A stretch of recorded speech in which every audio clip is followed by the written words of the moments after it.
Hola primero básico, y hoy mis queridos estudiantes vamos a trabajar nuevamente el área de literatura, comenzando en un Popol Vuh, en una literatura precolombina, una más neoclásica como la Tentativa de León, luego una barroca, un neoclásico, un modernismo guatemalteco, y vamos a llegar hoy a la primera parte, o lo que se conoce el cincuentenario del siglo pasado, y también se le llama la literatura entre 1900 y 1950. Algunos autores la llaman la literatura en donde más florecieron nuestros grandes autores, donde surgió mucha novela, cuento, fábula, en donde alguien escribía, se hizo la literatura guatemalteca. Y entre ellas nace uno de los más grandes, nuestro premio Nobel, Miguel Ángel Asturias, pertenece a ese tiempo, el cincuentenario de la literatura guatemalteca que se da entre 1900 y 1950. Y como les decía, acompañada aquí de los grandes como Flavio Herrera, Miguel Ángel Asturias, les voy a presentar de qué va a tratar este tema. Miguel Ángel Asturias participó en una convención de escritores hace muchos años y quiero que escuchen directamente de los labios de él cómo se expresó él sobre nuestra literatura, qué dijo, y quiero que lo escuchen. Y con ustedes entonces, nuestro premio Nobel, Miguel Ángel Asturias.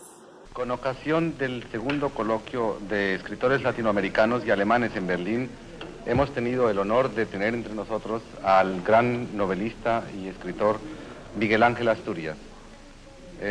Maestro, ¿quiere usted decirnos algunas opiniones suyas?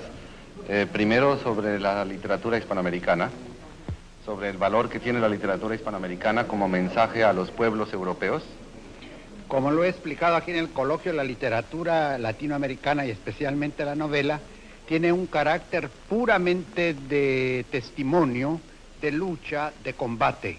Es una literatura que se está haciendo junto a los hombres, dentro de los hombres, que se hace en la calle, que se hace en las minas, que se hace en los campos petroleros, que se hace en los campos de explotación del banano. Es una literatura pues que responde a la vida misma y que por esa misma razón está interesando enormemente en todos los países del mundo. En Europa están siendo traducidas todas nuestras novelas a los idiomas europeos, francés, italiano, inglés, alemán.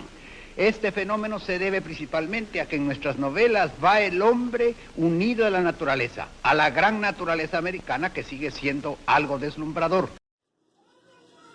Y bien, después de escuchar estas lindas palabras, como lo expresó Miguel Ángel Asturias, también podemos decir que nace la literatura guatemalteca, porque déjenme contarles, estudiantes, en ese tiempo Guatemala estaba viviendo una situación política tremenda, gobernada por grandes tiranías, 22 años de Estrada Cabrera, los 14 años de Jorge Ubico, pero también vive uno de los acontecimientos que ha marcado la historia de Guatemala.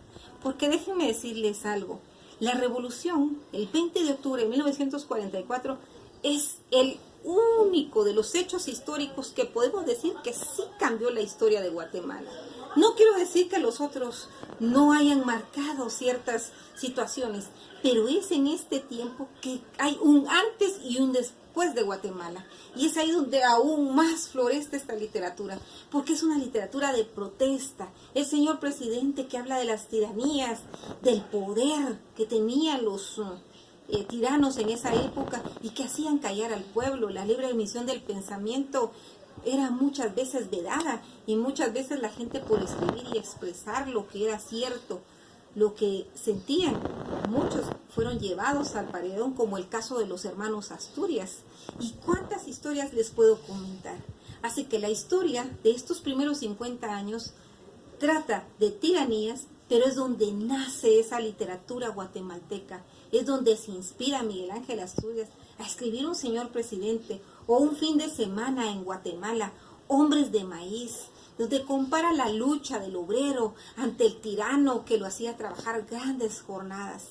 Y así también podemos disfrutar de los lindos poemas de Antigua Milla con César Brañas, o los haikai que ya ustedes hasta aprendieron a trabajar en la clase de lectura con Flavio Herrera. Y cuántos autores podemos mencionar de este tiempo. Así que, mis amados estudiantes, esta es la literatura guatemalteca entre 1900 y 1954. ¿Qué características tenía esta literatura? Les menciono 3 importantes. Es la voz del pueblo. La narración es muy importante en este tipo de literatura y muestra el paisaje y pinta los personajes tal cuales y los muestra como son.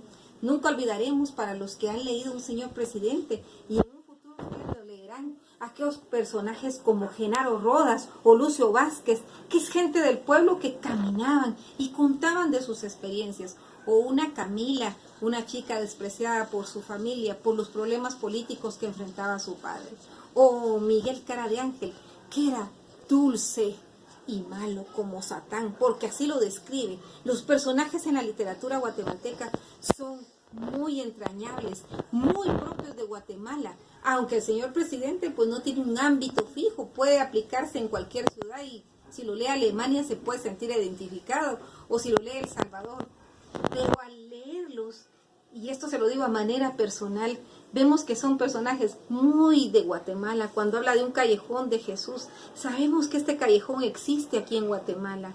O el Portal del Señor, que existió este lugar, ahí donde está la plaza central, donde está exactamente el palacio.